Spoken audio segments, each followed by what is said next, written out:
英語聞き流しリスニング、英語テキストと MP3 音声ダウンロードは、ホームページからご利用いただけます。88thpp.com 88thpp.com Chapter 6 The Little House. Foolish Toodles was standing like a conqueror over Wendy's body when the other boys sprang, armed, from their trees. "You are too late," he cried proudly. "I have shot the Wendy. Peter will be so pleased with me." Overhead Tinker Bell shouted "silly ass!" and darted into hiding. The others did not hear her. They had crowded round Wendy, and as they looked a terrible silence fell upon the wood. If Wendy's heart had been beating they would all have heard it. Slightly was the first to speak. "This is no bird," he said in a scared voice.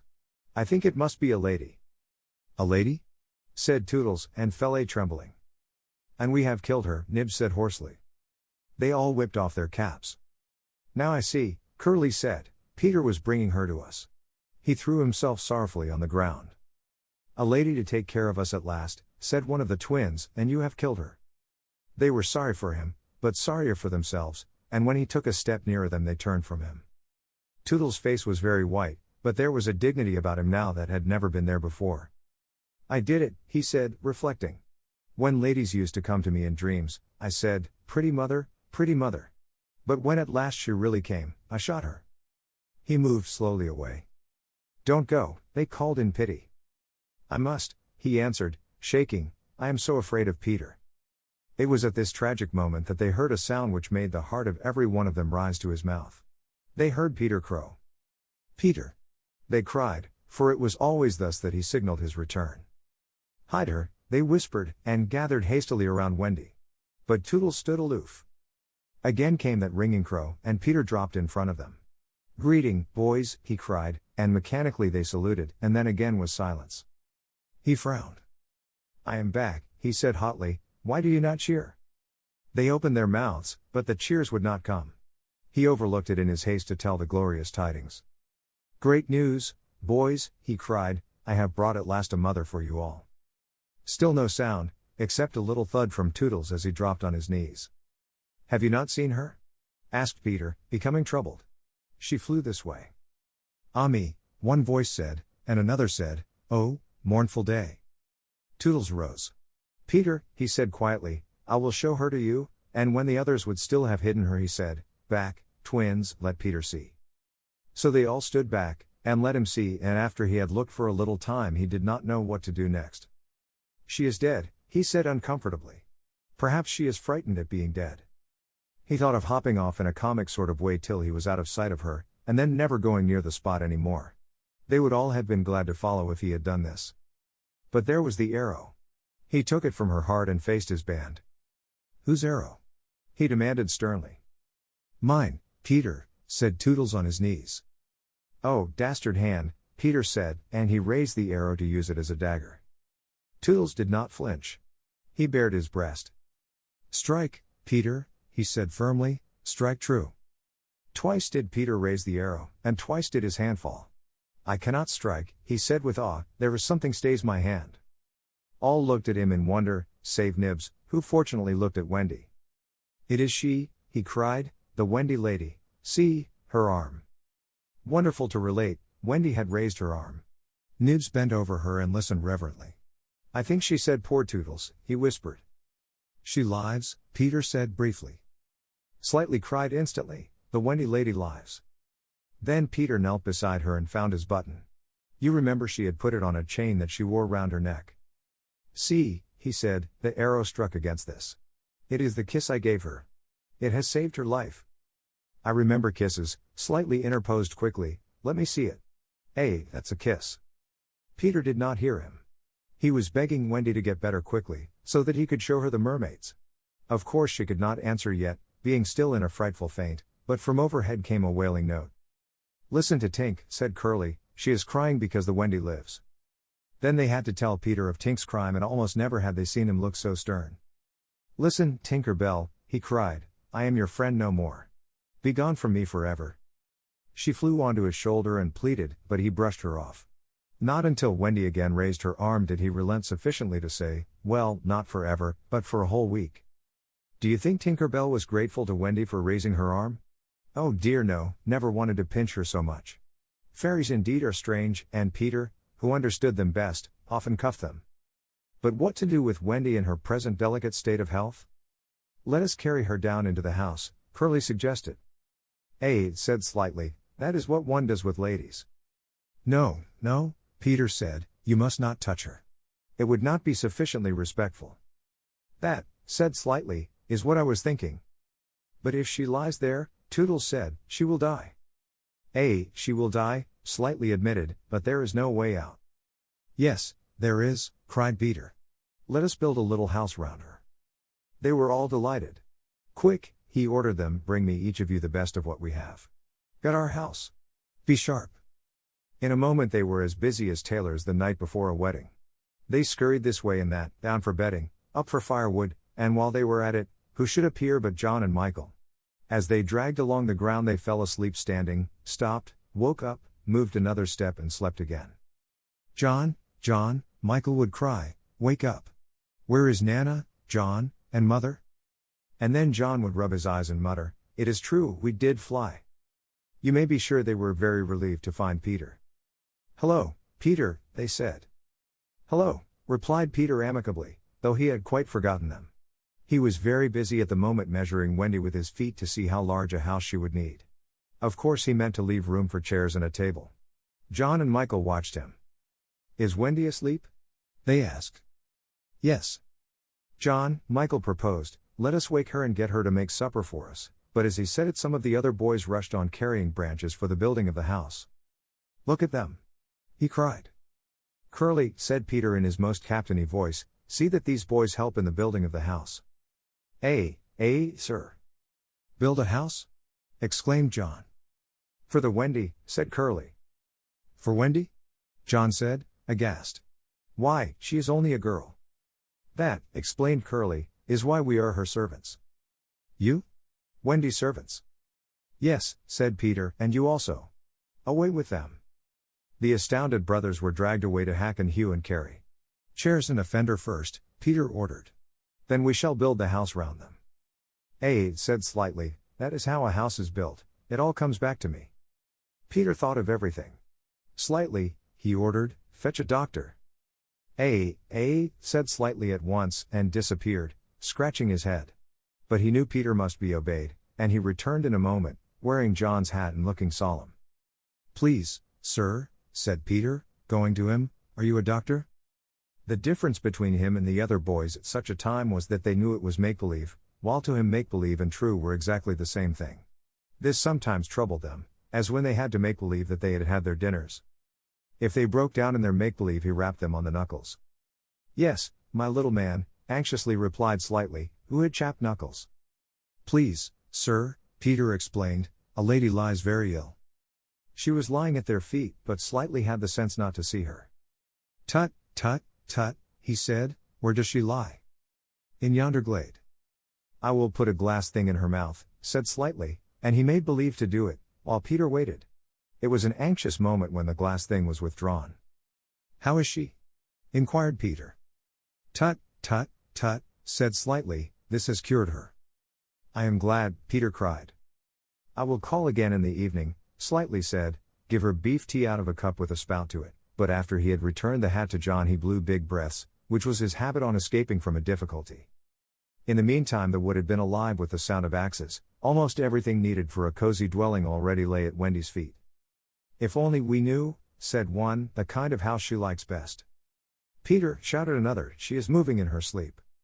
Her mouth opens, cried a third, looking respectfully into it. Oh lovely. Perhaps she is going to sing in her sleep, said Peter.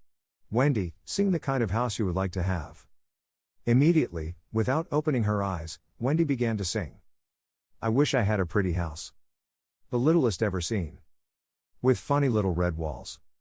And roof of mossy green. They gurgled with joy at this, for by the greatest good luck the branches they had brought were sticky with red sap, and all the ground was carpeted with moss. As they rattled up the little house they broke into song themselves. We've built the little walls and roof. And made a lovely door. So tell us, Mother Wendy. What are you wanting more? To this she answered rather greedily. Oh really next I think I'll have gay windows all about. With roses peeping in, you know. And babies peeping out. With a blow of their fist they made windows, and large yellow leaves were the blinds. But roses? Roses, cried Peter sternly. Quickly they made believe to grow the loveliest roses up the walls. Babies? To prevent Peter ordering babies they hurried into song again. We've made the roses peeping out. The babes are at the door. We cannot make ourselves, you know. 'Cause we've been made before. Peter, seeing this to be a good idea, at once pretended that it was his own. The house was quite beautiful, and no doubt Wendy was very cozy within, though, of course, they could no longer see her. Peter strode up and down, ordering finishing touches. Nothing escaped his eagle eye. Just when it seemed absolutely finished. There's no knocker on the door, he said. They were very ashamed, but Toodles gave the sole of his shoe and it made an excellent knocker. Absolutely finished now, they thought. Not a bit of it. There's no chimney, Peter said. We must have a chimney. It certainly does need a chimney, said John importantly. This gave Peter an idea. He snatched the hat off John's head, knocked out the bottom, and put the hat on the roof. The little house was so pleased to have such a capital chimney that, as if to say thank you, smoke immediately began to come out of the hat. Now really and truly it was finished. Nothing remained to do but to knock. All look your best, Peter warned them. First impressions are awfully important. He was glad no one asked him what first impressions are, they were all too busy looking their best. He knocked politely, and now the wood was as still as the children, not a sound to be heard except from Tinker Bell, who was watching from a branch and openly sneering. What the boys were wondering was, would anyone answer the knock? If a lady, what would she be like? The door opened and a lady came out. It was Wendy. They all whipped off their hats. She looked properly surprised, and this was just how they had hoped she would look. "Where am I?" she said. Of course Slightly was the first to get his word in. "Wendy lady," he said rapidly, "for you we built this house." "Oh, say you're pleased," cried Nibs. "Lovely, darling house," Wendy said, and they were the very words they had hoped she would say. "And we are your children," cried the twins. Then all went on their knees, and holding out their arms cried, "Oh Wendy lady, be our mother." "Ought I?" Wendy said, all shining. "Of course it's frightfully fascinating, but you see I am only a little girl. I have no real experience." "That doesn't matter," said Peter, as if he were the only person present who knew all about it, though he was really the one who knew least. "What we need is just a nice motherly person." "Oh dear," Wendy said, "you see I feel that is exactly what I am." It is, they all cried. "We saw it at once." "Very well," she said, "I will do my best. Come inside at once, you naughty children, I am sure your feet are damp. And before I put you to bed I have just time to finish the story of Cinderella." In they went. I don't know how there was room for them, but you can squeeze very tight in the Neverland. And that was the first of the many joyous evenings they had with Wendy. By and by she tucked them up in the great bed in the home under the trees, but she herself slept that night in the little house, and Peter kept watch outside with drawn sword, for the pirates could be heard carousing far away and the wolves were on the prowl. The little house looked so cozy and safe in the darkness, with a bright light showing through its blinds, and the chimney smoking beautifully, and Peter standing on guard. After a time he fell asleep, and some unsteady fairies had to climb over him on their way home from an orgy. Any of the other boys obstructing the fairy path at night they would have mischieved, but they just tweaked Peter's nose and passed on. Chapter 7. The Home Under the Ground. One of the first things Peter did next day was to measure Wendy and John and Michael for hollow trees. Hoke, you remember, had sneered at the boys for thinking they needed a tree apiece, but this was ignorance, for unless your tree fitted you it was difficult to go up and down, and no two of the boys were quite the same size. Once you fitted, you drew in your breath at the top, and down you went at exactly the right speed, while to ascend you drew in and let out alternately, and so wriggled up. Of course, when you have mastered the action you are able to do these things without thinking of them, and then nothing can be more graceful. But you simply must fit, and Peter measures you for your tree as carefully as for a suit of clothes, the only difference being that the clothes are made to fit you, while you have to be made to fit the tree. Usually it is done quite easily, as by your wearing too many garments or too few, but if you are bumpy in awkward places or the only available tree is an odd shape, Peter does some things to you, and after that you fit. Once you fit, great care must be taken to go on fitting, and this, as Wendy was to discover to her delight, keeps a whole family in perfect condition. Wendy and Michael fitted their trees at the first try, but John had to be altered a little. After a few days' practice they could go up and down as gaily as buckets in a well. And how ardently they grew to love their home under the ground, especially Wendy. It consisted of one large room, as all houses should do, with a floor in which you could dig if you wanted to go fishing, and in this floor grew stout mushrooms of a charming color, which were used as stools. A never tree tried hard to grow in the center of the room, but every morning they saw the trunk through, level with the floor.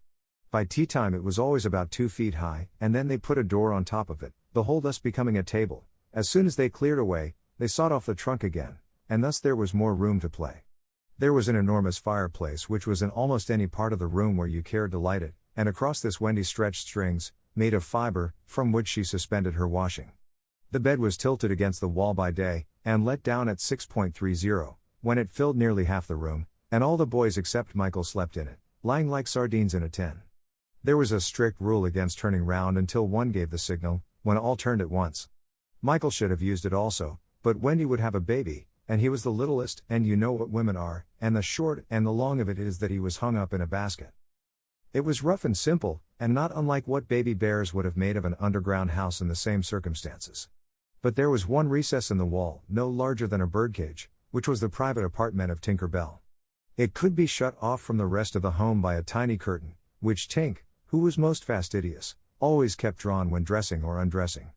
No woman, however large, could have had a more exquisite boudoir and bedchamber combined.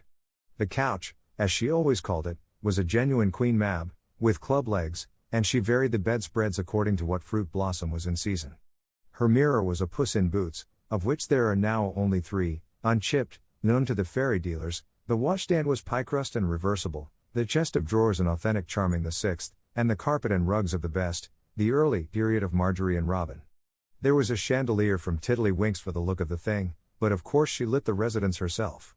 Tink was very contemptuous of the rest of the house, as indeed was perhaps inevitable, and her chamber, though beautiful, looked rather conceited, having the appearance of a nose permanently turned up. I suppose it was all especially entrancing to Wendy, because those rampageous boys of hers gave her so much to do. Really there were whole weeks when, except perhaps with a stocking in the evening, she was never above ground. The cooking, I can tell you, kept her nose to the pot. Their chief food was roasted breadfruit, yams, coconuts, baked pig, mummy apples, tapa rolls and bananas, washed down with calabashes of popo, but you never exactly knew whether there would be a real meal or just a make-believe. It all depended upon Peter's whim. He could eat, really eat, if it was part of a game, but he could not stodge just to feel stodgy, which is what most children like better than anything else, the next best thing being to talk about it. Make-believe was so real to him that during a meal of it you could see him getting rounder. Of course it was trying, but you simply had to follow his lead, and if you could prove to him that you were getting loose for your tree he let you stodge. Wendy's favorite time for sewing and darning was after they had all gone to bed. Then, as she expressed it, she had a breathing time for herself, and she occupied it in making new things for them, and putting double pieces on the knees, for they were almost frightfully hard on their knees.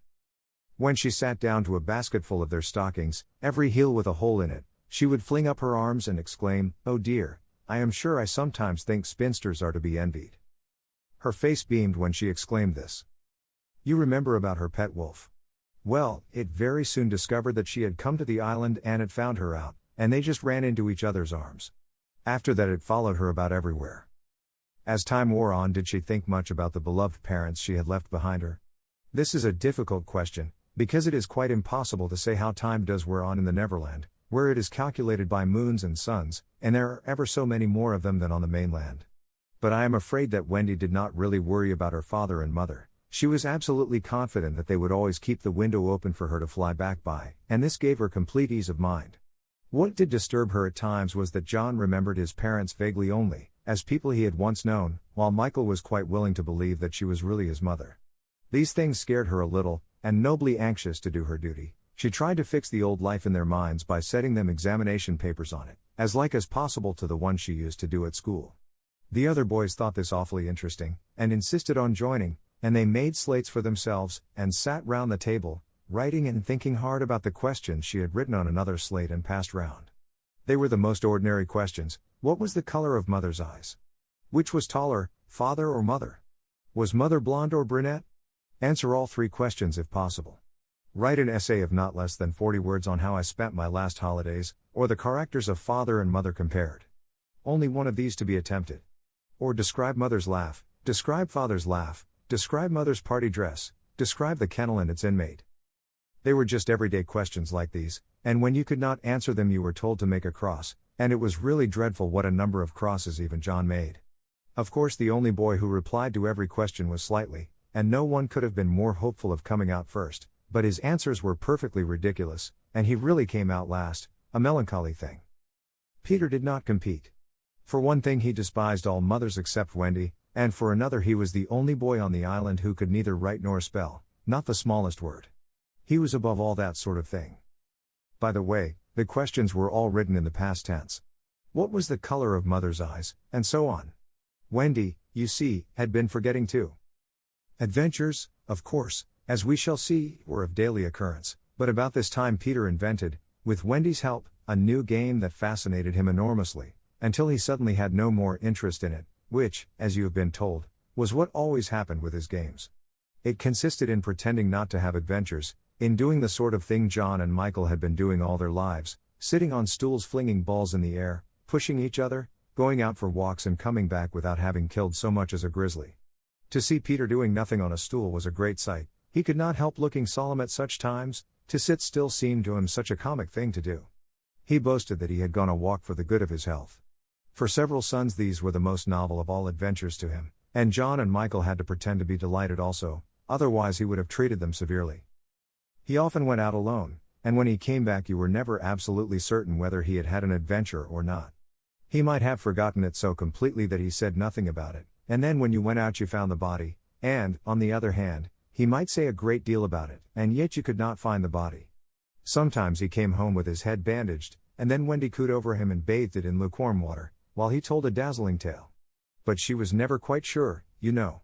There were, however, many adventures which she knew to be true because she was in them herself, and there were still more that were at least partly true, for the other boys were in them and said they were wholly true. To describe them all would require a book as large as an English-Latin-English dictionary, and the most we can do is to give one as a specimen of an average hour on the island. The difficulty is which one to choose. Should we take the brush with the Redskins at Slightly Gulch? It was a sanguinary affair, and especially interesting as showing one of Peter's peculiarities, which was that in the middle of a fight he would suddenly change sides. At the Gulch, when victory was still in the balance, sometimes leaning this way and sometimes that, he called out, "I'm Redskin today. What are you, Toodles?" And Toodles answered, "Redskin, what are you, Nibs?" And Nibs said, "Redskin, what are you, Twin?" And so on, and they were all Redskin, and of course this would have ended the fight had not the real Redskins, fascinated by Peter's methods, agreed to be lost boys for that once, and so at it they all went again, more fiercely than ever. The extraordinary upshot of this adventure was, but we have not decided yet that this is the adventure we are to narrate. Perhaps a better one would be the night attack by the Redskins on the house under the ground, when several of them stuck in the hollow trees and had to be pulled out like corks. Or we might tell how Peter saved Tiger Lily's life in the Mermaid's Lagoon, and so made her his ally. Or we could tell of that cake the pirates cooked so that the boys might eat it and perish, and how they placed it in one cunning spot after another, but always Wendy snatched it from the hands of her children, so that in time it lost its succulence, and became as hard as a stone, and was used as a missile, and Hook fell over it in the dark. Or suppose we tell of the birds that were Peter's friends, particularly of the never bird that built in a tree overhanging the lagoon, and how the nest fell into the water, and still the bird sat on her eggs, and Peter gave orders that she was not to be disturbed. That is a pretty story, and the end shows how grateful a bird can be, but if we tell it we must also tell the whole adventure of the lagoon, which would of course be telling two adventures rather than just one. A shorter adventure, and quite as exciting, was Tinker Bell's attempt, with the help of some street fairies, to have the sleeping Wendy conveyed on a great floating leaf to the mainland. Fortunately the leaf gave way and Wendy woke, thinking it was bath time, and swam back. Or again, we might choose Peter's defiance of the lions, when he drew a circle round him on the ground with an arrow and defied them to cross it, and though he waited for hours, with the other boys and Wendy looking on breathlessly from trees, not one of them dared to accept his challenge. Which of these adventures shall we choose? The best way will be to toss for it. I have tossed, and the lagoon has won. This almost makes one wish that the gulch or the cake or Tink's leaf had won. Of course I could do it again, and make it best out of three, however, perhaps fairest to stick to the lagoon. Chapter 8. The Mermaid's Lagoon. If you shut your eyes and are a lucky one, you may see at times a shapeless pool of lovely pale colors suspended in the darkness. Then if you squeeze your eyes tighter, the pool begins to take shape, and the colors become so vivid that with another squeeze they must go on fire. But just before they go on fire you see the lagoon. This is the nearest you ever get to it on the mainland, just one heavenly moment. If there could be two moments you might see the surf and hear the mermaids singing. The children often spent long summer days on this lagoon, swimming or floating most of the time, playing the mermaid games in the water, and so forth. You must not think from this that the mermaids were on friendly terms with them. On the contrary, it was among Wendy's lasting regrets that all the time she was on the island she never had a civil word from one of them. When she stole softly to the edge of the lagoon she might see them by the score, especially on Marooner's Rock, where they loved to bask, combing out their hair in a lazy way that quite irritated her, or she might even swim, on tiptoe as it were, to within a yard of them, but then they saw her and dived, probably splashing her with their tails, not by accident, but intentionally. They treated all the boys in the same way, except of course Peter, who chatted with them on Marooner's Rock by the hour, and sat on their tails when they got cheeky. He gave Wendy one of their combs. The most haunting time at which to see them is at the turn of the moon, when they utter strange wailing cries, but the lagoon is dangerous for mortals then, and until the evening of which we have now to tell, Wendy had never seen the lagoon by moonlight, less from fear, for of course Peter would have accompanied her, than because she had strict rules about every one being in bed by 7. She was often at the lagoon, however, on sunny days after rain, when the mermaids come up in extraordinary numbers to play with their bubbles. The bubbles of many colors made in rainbow water they treat as balls, hitting them gaily from one to another with their tails, and trying to keep them in the rainbow till they burst. The goals are at each end of the rainbow, and the keepers only are allowed to use their hands. Sometimes hundreds of mermaids will be playing in the lagoon at a time, and it is quite a pretty sight. But the moment the children tried to join in they had to play by themselves, for the mermaids immediately disappeared. Nevertheless we have proof that they secretly watched the interlopers, and were not above taking an idea from them, for John introduced a new way of hitting the bubble, with the head instead of the hand, and the mermaid goalkeepers adopted it. This is the one mark that John has left on the Neverland. It must also have been rather pretty to see the children resting on a rock for half an hour after their midday meal. Wendy insisted on their doing this, and it had to be a real rest even though the meal was make-believe. So they lay there in the sun, and their bodies glistened in it, while she sat beside them and looked important. It was one such day, and they were all on Marooner's Rock. The rock was not much larger than their great bed, but of course they all knew how not to take up much room, and they were dozing, or at least lying with their eyes shut, and pinching occasionally when they thought Wendy was not looking. She was very busy, stitching. While she stitched a change came to the lagoon. Little shivers ran over it, and the sun went away and shadows stole across the water, turning it cold. Wendy could no longer see to thread her needle, and when she looked up, the lagoon that had always hitherto been such a laughing place seemed formidable and unfriendly. It was not, she knew, that night had come, but something as dark as night had come. No, worse than that. It had not come, but it had sent that shiver through the sea to say that it was coming. What was it? There crowded upon her all the stories she had been told of Marooner's Rock, so called because evil captains put sailors on it and leave them there to drown. They drown when the tide rises, for then it is submerged. Of course she should have roused the children at once, not merely because of the unknown that was stalking toward them, but because it was no longer good for them to sleep on a rock grown chilly. But she was a young mother and she did not know this. She thought you simply must stick to your rule about half an hour after the midday meal. So, though fear was upon her, and she longed to hear male voices, she would not waken them. Even when she heard the sound of muffled oars, though her heart was in her mouth, she did not waken them. She stood over them to let them have their sleep out. Was it not brave of Wendy? It was well for those boys then that there was one among them who could sniff danger even in his sleep. Peter sprang erect, as wide awake at once as a dog, and with one warning cry he roused the others. He stood motionless, one hand to his ear. "Pirates!" he cried. The others came closer to him. A strange smile was playing about his face, and Wendy saw it and shuddered. While that smile was on his face no one dared address him, all they could do was to stand ready to obey. The order came sharp and incisive. Dive! There was a gleam of legs, and instantly the lagoon seemed deserted. Marooner's Rock stood alone in the forbidding waters, as if it were itself marooned. The boat drew nearer. It was the pirate dinghy, with 3 figures in her, Smee and Starkey, and the third a captive, no other than Tiger Lily. Her hands and ankles were tied, and she knew what was to be her fate. She was to be left on the rock to perish, an end to one of her race more terrible than death by fire or torture, for is it not written in the book of the tribe that there is no path through water to the happy hunting ground? Yet her face was impassive. She was the daughter of a chief, she must die as a chief's daughter, "It is enough." They had caught her boarding the pirate ship with a knife in her mouth. No watch was kept on the ship, it being Hook's boast that the wind of his name guarded the ship for a mile around. Now her fate would help to guard it also. One more whale would go the round in that wind by night. In the gloom that they brought with them, the two pirates did not see the rock till they crashed into it. "Luff, you lubber," cried an Irish voice that was Smee's, "here's the rock. Now, then, what we have to do is to hoist the redskin onto it and leave her there to drown." It was the work of one brutal moment to land the beautiful girl on the rock. She was too proud to offer a vain resistance. Quite near the rock, but out of sight, two heads were bobbing up and down, Peter's and Wendy's. Wendy was crying, for it was the first tragedy she had seen. Peter had seen many tragedies, but he had forgotten them all. He was less sorry than Wendy for Tiger Lily. It was 2 against 1 that angered him, and he meant to save her. An easy way would have been to wait until the pirates had gone, but he was never one to choose the easy way. There was almost nothing he could not do, and he now imitated the voice of Hook. "Ahoy there, you lubbers," he called. It was a marvelous imitation. "The captain," said the pirates, staring at each other in surprise. "He must be swimming out to us," Starkey said, when they had looked for him in vain. "We are putting the redskin on the rock," Smee called out. "Set her free," came the astonishing answer. "Free?" "Yes, cut her bonds and let her go." "But, Captain." "At once, do you hear?" cried Peter, "or I'll plunge my hook in you." "This is queer," Smee gasped. "Better do what the captain orders," said Starkey nervously.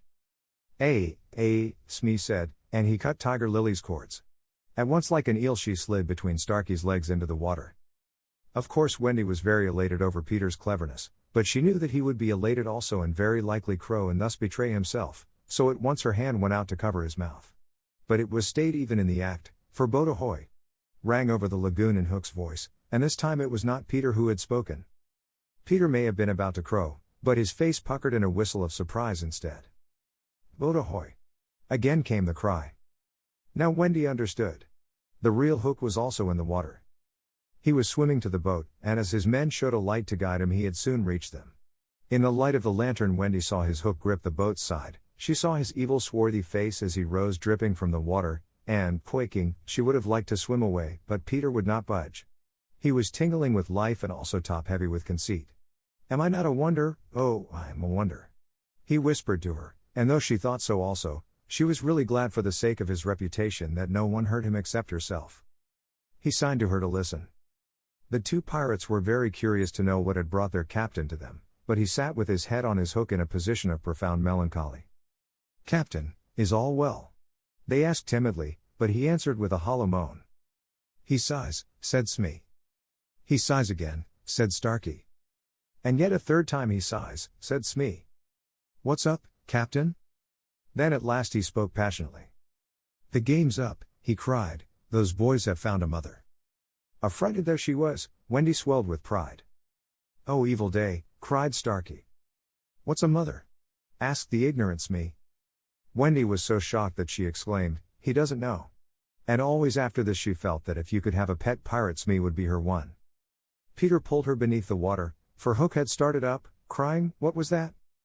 "I heard nothing," said Starkey, raising the lantern over the waters, and as the pirates looked they saw a strange sight.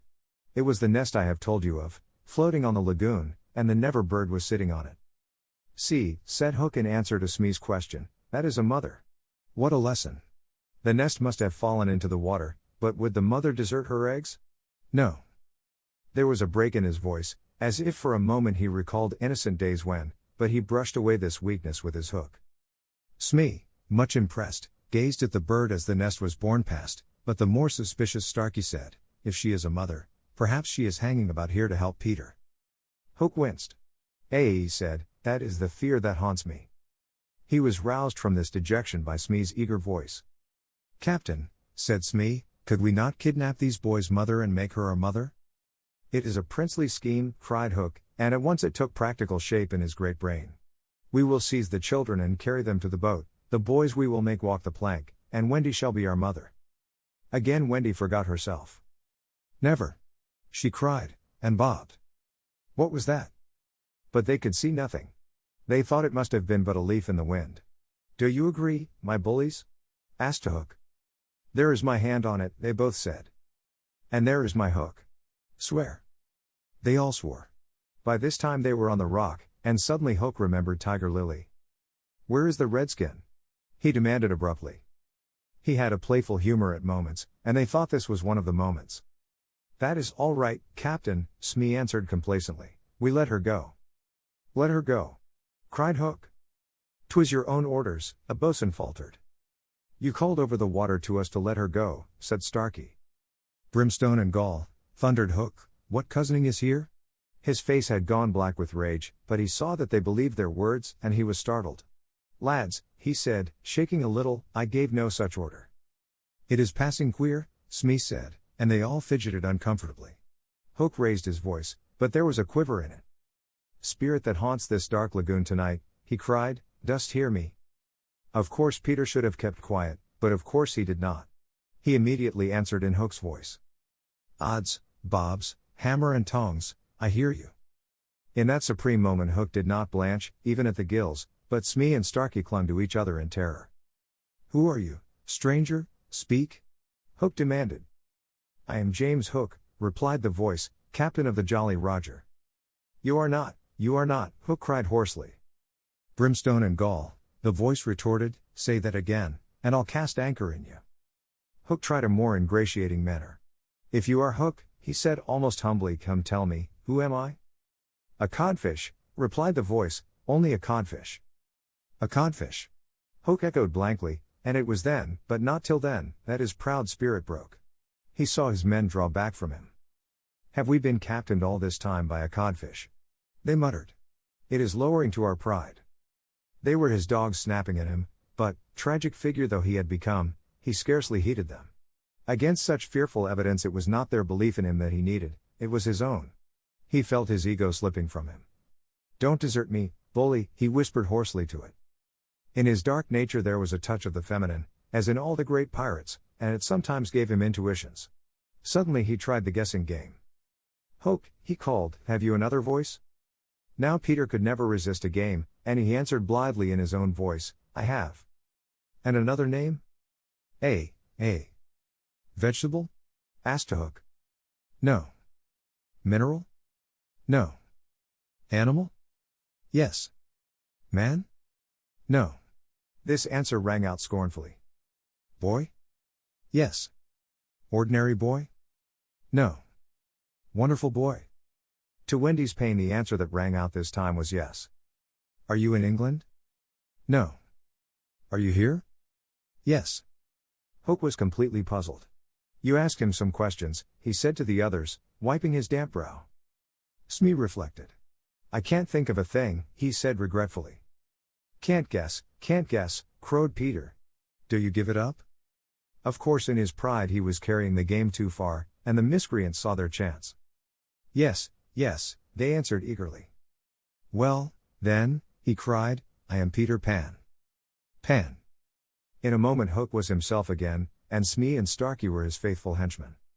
Now we have him, Hook shouted. Into the water, Smee. Starkey, mind the boat. Take him dead or alive. He leapt as he spoke, and simultaneously came the gay voice of Peter. Are you ready, boys? From various parts of the lagoon. Then lay 'em into the pirates. The fight was short and sharp.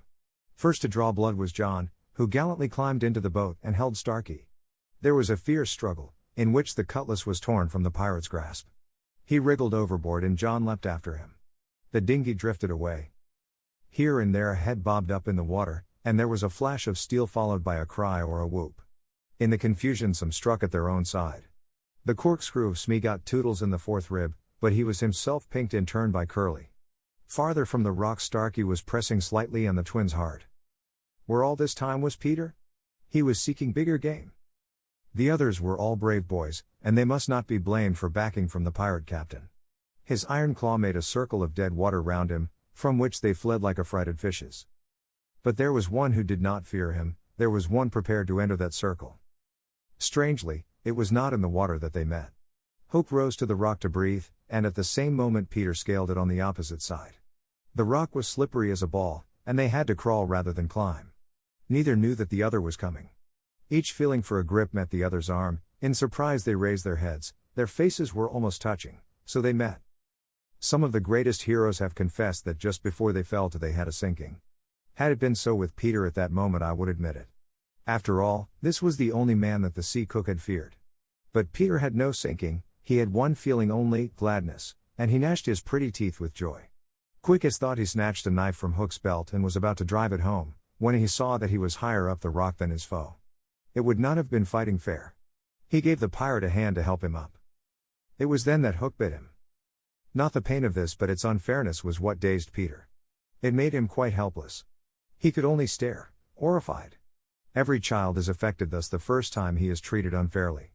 All he thinks he has a right to when he comes to you to be yours is fairness. After you have been unfair to him he will love you again, but he will never afterwards be quite the same boy. No one ever gets over the first unfairness, no one except Peter. He often met it, but he always forgot it. I suppose that was the real difference between him and all the rest. So when he met it now it was like the first time, and he could just stare, helpless. Twice the iron hand clawed him. A few minutes afterwards the other boys saw Hook in the water striking wildly for the ship, no elation on his pestilent face now, only white fear, for the crocodile was in dogged pursuit of him. On ordinary occasions the boys would have swum alongside cheering, but now they were uneasy, for they had lost both Peter and Wendy, and were scouring the lagoon for them, calling them by name. They found the dinghy and went home in it, shouting Peter, Wendy as they went, but no answer came save mocking laughter from the mermaids. They must be swimming back or flying, the boys concluded. They were not very anxious, they had such faith in Peter. They chuckled, boy-like, because they would be late for bed, and it was all Mother Wendy's fault. When their voices died away there came cold silence over the lagoon, and then a feeble cry. Help, help! Two small figures were beating against the rock, the girl had fainted and lay on the boy's arm. With a last effort Peter pulled her up the rock and then lay down beside her. Even as he also fainted he saw that the water was rising. He knew that they would soon be drowned, but he could do no more. As they lay side by side a mermaid caught Wendy by the feet, and began pulling her softly into the water. Peter, feeling her slip from him, woke with a start, and was just in time to draw her back. But he had to tell her the truth. We are on the rock, Wendy, he said, but it is growing smaller. Soon the water will be over it. She did not understand even now. We must go, she said, almost brightly. Yes, he answered faintly. Shall we swim or fly, Peter? He had to tell her. Do you think you could swim or fly as far as the island, Wendy, without my help? She had to admit that she was too tired.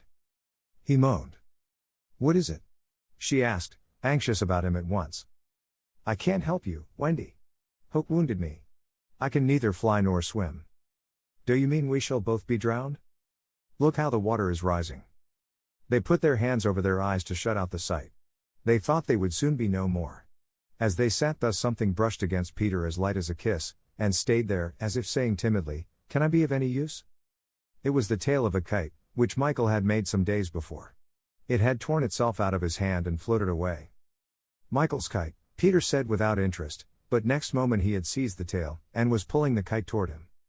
It lifted Michael off the ground, he cried, Why should it not carry you? Both of us. It can't lift two, Michael and Curly tried. Let us draw lots, Wendy said bravely. And you a lady, never. Already he had tied the tail round her. She clung to him, she refused to go without him, but with a goodbye, Wendy, he pushed her from the rock, and in a few minutes she was borne out of his sight. Peter was alone on the lagoon. The rock was very small now, soon it would be submerged. Pale rays of light tiptoed across the waters, and by there was to be heard a sound at once the most musical and the most melancholy in the world, the mermaids calling to the moon. Peter was not quite like other boys, but he was afraid at last. A tremor ran through him, like a shudder passing over the sea, but on the sea one shudder follows another till there are hundreds of them, and Peter felt just the one. Next moment he was standing erect on the rock again, with that smile on his face and a drum beating within him. It was saying, to die will be an awfully big adventure. Chapter 9. The Never Bird. The last sounds Peter heard before he was quite alone were the mermaids retiring one by one to their bedchambers under the sea. He was too far away to hear their doors shut, but every door in the coral caves where they live rings a tiny bell when it opens or closes, as in all the nicest houses on the mainland, and he heard the bells. Steadily the waters rose till they were nibbling at his feet, and to pass the time until they made their final gulp, he watched the only thing moving on the lagoon. He thought it was a piece of floating paper, perhaps part of the kite, and wondered idly how long it would take to drift ashore. Presently he noticed as an odd thing that it was undoubtedly out upon the lagoon with some definite purpose, for it was fighting the tide, and sometimes winning, and when it won, Peter, always sympathetic to the weaker side, could not help clapping. It was such a gallant piece of paper. It was not really a piece of paper, it was the Never bird, making desperate efforts to reach Peter on her nest. By working her wings, in a way she had learned since the nest fell into the water, she was able to some extent to guide her strange craft, but by the time Peter recognized her she was very exhausted. She had come to save him, to give him her nest, though there were eggs in it. I rather wonder at the bird, for though he had been nice to her, he had also sometimes tormented her. I can suppose only that, like Mrs. Darling and the rest of them, she was melted because he had all his first teeth. She called out to him what she had come for, and he called out to her what was she doing there, but of course neither of them understood the other's language. In fanciful stories people can talk to the birds freely, and I wish for the moment I could pretend that this was such a story, and say that Peter replied intelligently to the Never bird, but truth is best, and I want to tell only what really happened. Well, not only could they not understand each other, but they forgot their manners. I want you to get into the nest, the bird called, speaking as slowly and distinctly as possible, and then you can drift ashore, but I am too tired to bring it any nearer, so you must try to swim to it. What are you quacking about? Peter answered. Why don't you let the nest drift as usual? I want you, the bird said, and repeated it all over. Then Peter tried slow and distinct. What are you quacking about? And so on. The Never bird became irritated. They have very short tempers. You dunder-headed little jay, she screamed, why don't you do as I tell you? Peter felt that she was calling him names, and at a venture he retorted hotly. So are you. Then rather curiously they both snapped out the same remark. Shut up. Shut up. Nevertheless the bird was determined to save him if she could, and by one last mighty effort she propelled the nest against the rock. Then up she flew, deserting her eggs, so as to make her meaning clear. Then at last he understood, and clutched the nest and waved his thanks to the bird as she fluttered overhead. It was not to receive his thanks, however, that she hung there in the sky, it was not even to watch him get into the nest, it was to see what he did with her eggs. There were 2 large white eggs, and Peter lifted them up and reflected. The bird covered her face with her wings, so as not to see the last of her eggs, but she could not help peeping between the feathers. I forget whether I have told you that there was a stave on the rock, driven into it by some buccaneers of long ago to mark the site of buried treasure. The children had discovered the glittering hoard, and when in mischievous mood used to fling showers of moidores, diamonds, pearls and pieces of 8 to the gulls, who pounced upon them for food, and then flew away, raging at the scurvy trick that had been played upon them. The stave was still there, and on it Starkey had hung his hat, a deep tarpaulin, watertight, with a broad brim. Peter put the eggs into this hat and set it on the lagoon. It floated beautifully. The Never bird saw at once what he was up to, and screamed her admiration of him, and, alas, Peter crowed his agreement with her. Then he got into the nest, reared the stave in it as a mast, and hung up his shirt for a sail. At the same moment the bird fluttered down upon the hat and once more sat snugly on her eggs. She drifted in one direction, and he was borne off in another, both cheering. Of course when Peter landed he beached his bark in a place where the bird would easily find it, but the hat was such a great success that she abandoned the nest. It drifted about till it went to pieces, and often Starkey came to the shore of the lagoon, and with many bitter feelings watched the bird sitting on his hat. As we shall not see her again, it may be worth mentioning here that all Never birds now build in that shape of nest, with a broad brim on which the youngsters take an airing. Great were the rejoicings when Peter reached the home under the ground almost as soon as Wendy, who had been carried hither and thither by the kite. Every boy had adventures to tell, but perhaps the biggest adventure of all was that they were several hours late for bed. This so inflated them that they did various dodgy things to get staying up still longer, such as demanding bandages, but Wendy, though glorying in having them all home again safe and sound, was scandalized by the lateness of the hour, and cried, to bed, in a voice that had to be obeyed. Next day, however, she was awfully tender, and gave out bandages to every one, and they played till bedtime at limping about and carrying their arms in slings. Chapter 10. The Happy Home. One important result of the brush on the lagoon was that it made the redskins their friends. Peter had saved Tiger Lily from a dreadful fate, and now there was nothing she and her braves would not do for him.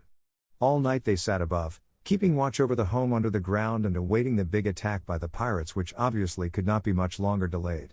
Even by day they hung about, smoking the pipe of peace, and looking almost as if they wanted titbits to eat. They called Peter the Great White Father, prostrating themselves before him, and he liked this tremendously, so that it was not really good for him. The Great White Father, he would say to them in a very lordly manner, as they grovelled at his feet, is glad to see the Pickaninny warriors protecting his wigwam from the pirates. Me Tiger Lily, that lovely creature would reply. Peter Pan save me, me his very nice friend. Me no let pirates hurt him. She was far too pretty to cringe in this way, but Peter thought it his due, and he would answer condescendingly, it is good. Peter Pan has spoken. Always when he said, Peter Pan has spoken, it meant that they must now shut up, and they accepted it humbly in that spirit, but they were by no means so respectful to the other boys, whom they looked upon as just ordinary braves. They said how do? To them, and things like that, and what annoyed the boys was that Peter seemed to think this all right. Secretly Wendy sympathized with them a little, but she was far too loyal a housewife to listen to any complaints against father. Father knows best, she always said, whatever her private opinion must be. Her private opinion was that the Redskins should not call her a squaw. We have now reached the evening that was to be known among them as the Night of Nights, because of its adventures and their upshot. The day, as if quietly gathering its forces, had been almost uneventful, and now the Redskins in their blankets were at their posts above, while, below, the children were having their evening meal, all except Peter, who had gone out to get the time. The way you got the time on the island was to find the crocodile, and then stay near him till the clock struck. This meal happened to be a make-believe tea, and they sat round the board, guzzling in their greed, and really, what with their chatter and recriminations, the noise, as Wendy said, was positively deafening. To be sure, she did not mind noise, but she simply would not have them grabbing things, and then excusing themselves by saying that Toodles had pushed their elbow. There was a fixed rule that they must never hit back at meals, but should refer the matter of dispute to Wendy by raising the right arm politely and saying, I complain of so and so, but what usually happened was that they forgot to do this or did it too much. Silence, cried Wendy when for the 20th time she had told them that they were not all to speak at once. Is your calabash empty, Slightly darling? Not quite empty, Mummy, Slightly said, after looking into an imaginary mug. He hasn't even begun to drink his milk, Nibs interposed. This was telling, and Slightly seized his chance. I complain of Nibs, he cried promptly. John, however, had held up his hand first. Well, John? May I sit in Peter's chair, as he is not here? Sit in Father's chair, John. Wendy was scandalized. Certainly not. He is not really our father, John answered. He didn't even know how a father does till I showed him. This was grumbling. We complain of John, cried the twins. Toodles held up his hand. He was so much the humblest of them, indeed he was the only humble one, that Wendy was specially gentle with him. I don't suppose, Toodles said diffidently, that I could be father. No, Toodles. Once Toodles began, which was not very often, he had a silly way of going on. As I can't be father, he said heavily, I don't suppose, Michael, you let me be baby? No, I won't, Michael rapped out. He was already in his basket. As I can't be baby, Toodles said, getting heavier and heavier, do you think I could be a twin? No, indeed, replied the twins, it's awfully difficult to be a twin. As I can't be anything important, said Toodles, would any of you like to see me do a trick?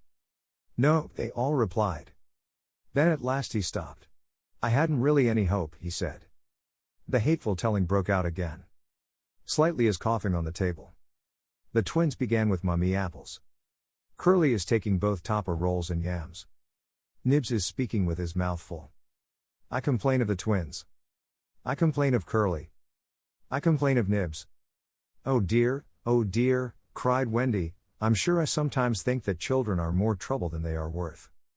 She told them to clear away and sat down to her workbasket, a heavy load of stockings in every knee with a hole in it as usual. Wendy, remonstrated Michael, I'm too big for a cradle.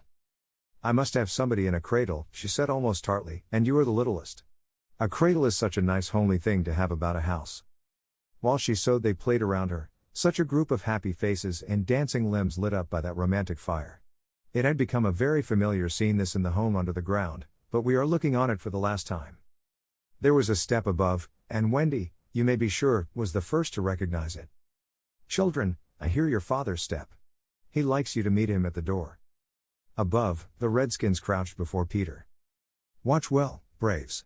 I have spoken. And then, as so often before, the gay children dragged him from his tree. As so often before, but never again. He had brought nuts for the boys as well as the correct time for Wendy. Peter, you just spoil them, you know, Wendy simpered. Ah, old lady, said Peter, hanging up his gun. It was me told him mothers are called old lady, Michael whispered to Curly. I complain of Michael, said Curly instantly. The first twin came to Peter. Father, we want to dance. Dance away, my little man, said Peter, who was in high good humor. But we want you to dance. Peter was really the best dancer among them, but he pretended to be scandalized. Me. My old bones would rattle. And Mummy too. What, cried Wendy, the mother of such an armful, dance. But on a Saturday night, slightly insinuated. It was not really Saturday night, at least it may have been, for they had long lost count of the days, but always if they wanted to do anything special they said this was Saturday night, and then they did it. Of course it is Saturday night, Peter, Wendy said, relenting. People of our figure, Wendy. But it is only among our own progeny. True, true.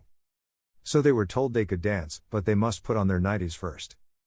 Ah, old lady, Peter said aside to Wendy, warming himself by the fire and looking down at her as she sat turning a heel, there is nothing more pleasant, of an evening for you and me when the day's toil is over than to rest by the fire with the little ones nearby. It is sweet, Peter, isn't it? Wendy said, frightfully gratified. Peter, I think Curly has your nose. Michael takes after you. She went to him and put her hand on his shoulder.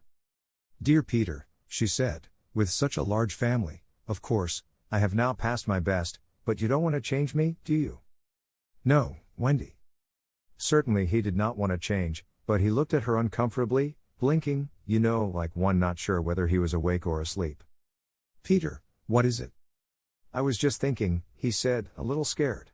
It is only make-believe, isn't it, that I am their father? Oh yes, Wendy said primly. You see, he continued apologetically, it would make me seem so old to be their real father. But they are ours, Peter, yours and mine. But not really, Wendy? He asked anxiously. Not if you don't wish it, she replied, and she distinctly heard his sigh of relief. Peter, she asked, trying to speak firmly, what are your exact feelings for me? Those of a devoted son, Wendy. I thought so, she said, and went and sat by herself at the extreme end of the room. You are so queer, he said, frankly puzzled, and Tiger Lily is just the same. There is something she wants to be to me, but she says it is not my mother. No, indeed, it is not, Wendy replied with frightful emphasis. Now we know why she was prejudiced against the Redskins. Then what is it? It isn't for a lady to tell. Oh, very well, Peter said, a little nettled. Perhaps Tinker Bell will tell me. Oh yes, Tinker Bell will tell you, Wendy retorted scornfully. She is an abandoned little creature. Here Tink, who was in her boudoir, eavesdropping, squeaked out something impudent. She says she glories in being abandoned, Peter interpreted. He had a sudden idea. Perhaps Tink wants to be my mother? You silly ass! Cried Tinker Bell in a passion. She had said it so often that Wendy needed no translation. I almost agree with her, Wendy snapped. Fancy Wendy snapping. But she had been much tried, and she little knew what was to happen before the night was out. If she had known she would not have snapped. None of them knew. Perhaps it was best not to know. Their ignorance gave them one more glad hour, and as it was to be their last hour on the island, let us rejoice that there were 60 glad minutes in it. They sang and danced in their nightgowns. Such a deliciously creepy song it was, in which they pretended to be frightened at their own shadows, little witting that so soon shadows would close in upon them, from whom they would shrink in real fear. So uproariously gay was the dance, and how they buffeted each other on the bed and out of it. It was a pillow fight rather than a dance, and when it was finished, the pillows insisted on one bout more, like partners who know that they may never meet again. The stories they told, before it was time for Wendy's goodnight story. Even Slightly tried to tell a story that night, but the beginning was so fearfully dull that it appalled even himself, and he said gloomily. Yes, it is a dull beginning.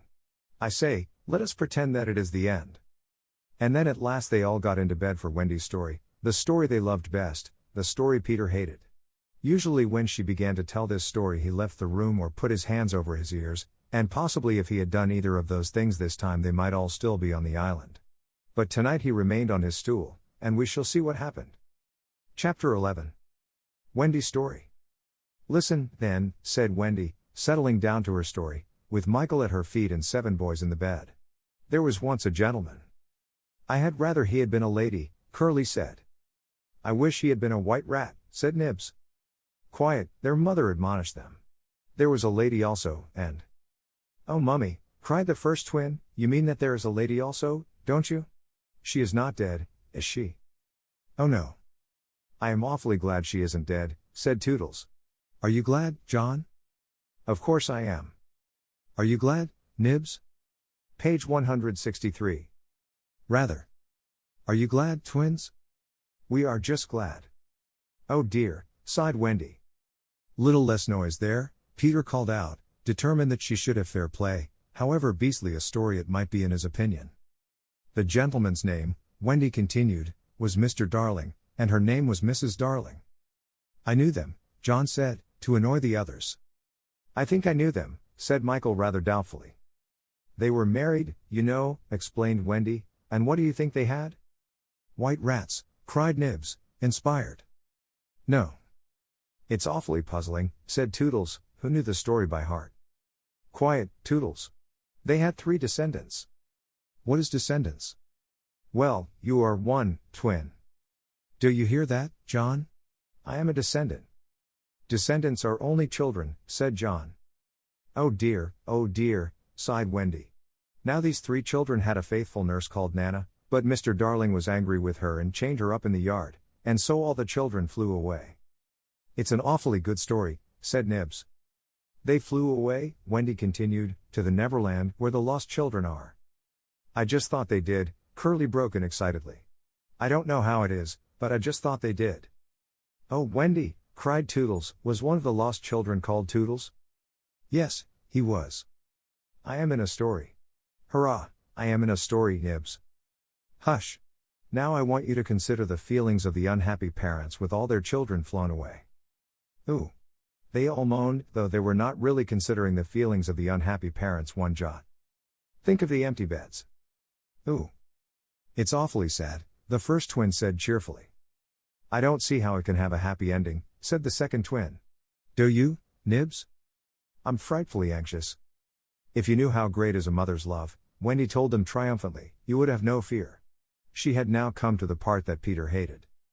I do like a mother's love, said Toodles, hitting Nibs with a pillow. Do you like a mother's love, Nibs? I do just, said Nibs, hitting back. You see, Wendy said complacently, our heroine knew that the mother would always leave the window open for her children to fly back by, so they stayed away for years and had a lovely time. Did they ever go back? Let us now, said Wendy, bracing herself for her finest effort, take a peep into the future, and they all gave themselves the twist that makes peeps into the future easier. Years have rolled by, and who is this elegant lady of uncertain age alighting at London Station? Oh Wendy, who is she?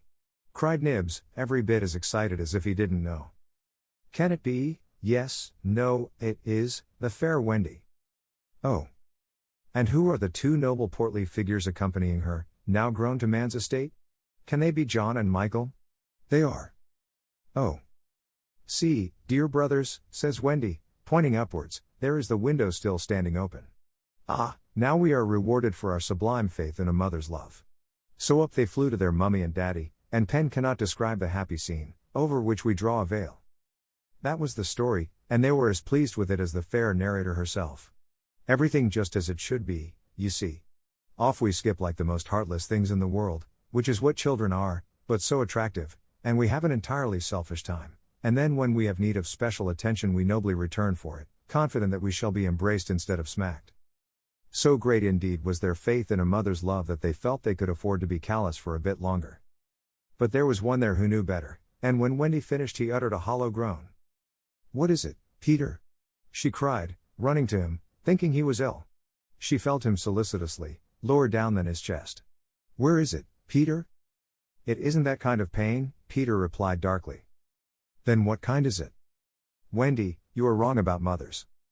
They all gathered round him in a fright, so alarming was his agitation, and with a fine canter he told them what he had hitherto concealed. Long ago, he said, I thought like you that my mother would always keep the window open for me, so I stayed away for moons and moons and moons and then flew back, but the window was barred, for mother had forgotten all about me, and there was another little boy sleeping in my bed. I am not sure that this was true, but Peter thought it was true, and it scared them. Are you sure mothers are like that? Yes. So this was the truth about mothers. The toads. Still, it is best to be careful, and no one knows so quickly as a child when he should give in. Wendy, let us go home, cried John and Michael together. Yes, she said, clutching them. Not tonight? Asked the lost boys, bewildered. They knew in what they called their hearts that one can get on quite well without a mother, and that it is only the mothers who think you can. At once, Wendy replied resolutely, for the horrible thought had come to her, perhaps mother is in half mourning by this time. This dread made her forgetful of what must be Peter's feelings, and she said to him rather sharply, Peter, will you make the necessary arrangements? If you wish it, he replied, as coolly as if she had asked him to pass the nuts. Not so much as a sorry to lose you between them. If she did not mind the parting, he was going to show her, was Peter, that neither did he. But of course he cared very much, and he was so full of wrath against grown-ups, who, as usual, were spoiling everything, that as soon as he got inside his tree he breathed intentionally quick short breaths at the rate of about 5 to a second. He did this because there is a saying in the Neverland that, every time you breathe, a grown-up dies, and Peter was killing them off vindictively as fast as possible.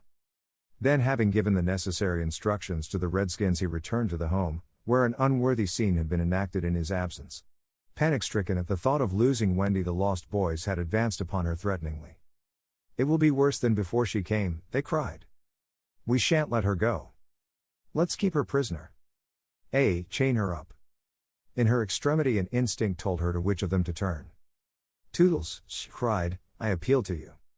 Was it not strange? She appealed to Toodles, quite the silliest one. Grandly, however, did Toodles respond. For that one moment he dropped his silliness and spoke with dignity. I am just Toodles, he said, and nobody minds me. But the first who does not behave to Wendy like an English gentleman, I will blood him severely. He drew his hanger, and for that instant his sun was at noon. The others held back uneasily. Then Peter returned, and they saw at once that they would get no support from him. He would keep no girl in the Neverland against her will. Wendy, he said, striding up and down, I have asked the Redskins to guide you through the wood, as flying tires you so. Thank you, Peter. Then, he continued, in the short sharp voice of one accustomed to be obeyed, Tinker Bell will take you across the sea. Wake her, Nibs. Nibs had to knock twice before he got an answer, though Tink had really been sitting up in bed listening for some time. Who are you? How dare you? Go away, she cried. You are to get up, Tink, Nibs called, and take Wendy on a journey. Of course Tink had been delighted to hear that Wendy was going, but she was jolly well determined not to be her courier, and she said so in still more offensive language. Then she pretended to be asleep again. She says she won't, Nibs exclaimed, aghast at such insubordination, whereupon Peter went sternly toward the young lady's chamber.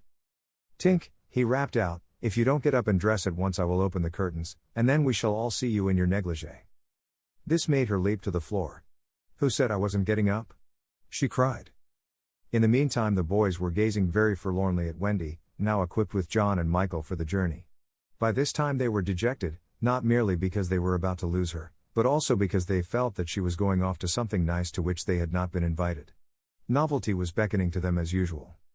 Crediting them with a nobler feeling, Wendy melted. Dear ones, she said, if you will all come with me I feel almost sure I can get my father and mother to adopt you.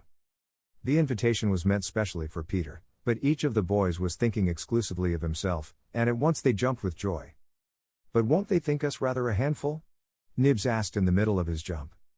Oh no, said Wendy, rapidly thinking it out, it will only mean having a few beds in the drawing room. They can be hidden behind screens on first Thursdays. Peter, can we go? They all cried imploringly. They took it for granted that if they went he would go also, but really they scarcely cared. Thus children are ever ready, when novelty knocks, to desert their dearest ones.